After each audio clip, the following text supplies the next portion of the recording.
Alright guys, so in this video I'm going to show you how to find someone you played with on Roblox, guys. So first things first, you want to find the game you played with someone. So let's say for me it was Prison Escape Hobby. I'm going to click on this game right here. You can search for it up here and go and find the game first that you had played, okay?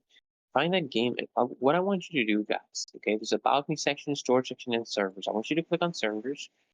And now right here, guys, you're going to see a lot of different servers with people in them. You want to find the avatar of the person you played with. Maybe let's say it was this one, okay? Then you know this is the person you played with, or was it this one? So it's ideal if it's a unique avatar, that helps. Or if you know someone's name, you can go and look for that. You can go search up their name and try to add them as a friend to join them, or you can find them from here. You can also refresh server, guys, or click load more and you can load more servers this way.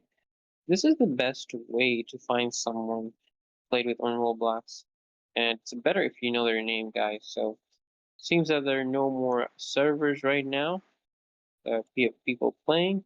You can also refresh and find them that way, guys. So it's literally that easy. So this video helps. Make sure you like, comment, and of course, if you want, you can subscribe.